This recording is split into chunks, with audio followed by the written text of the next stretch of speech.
বাংলাকে আঘাত করো না, তাহলে কিন্তু প্রত্যাঘাত দেখবে, যা পেয়েছিলে তার থেকে জিরোতে নামিয়ে নিয়ে আসবো, যতই টাকা খরচ করো।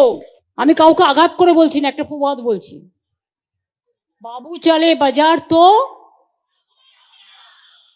কে চলে হাজার? বাবু চলে বাজার। বাদ বাকিটা আপনারা মনে মনে জেনে নেন সবাই, সেজন্য আমি আর বললাম না। বলি, সারা দেশটাকেই তো দখল করেছো, বাংলাটাকেও দখল করতে চাও, কারণ বাংলার মাটি একমাত্র তোমাদের চেনে, আর কেউ চেনে না। তোমাদের ভোটাররাই আমাদের ভোট দিয়ে জিতিয়ে দেবে। তুমি ভাবছো তোমার কেনা, তোমার চেনা, তোমার টাকা, ওটা টাকা মাটি, মাটি টাকা হয়ে যাবে।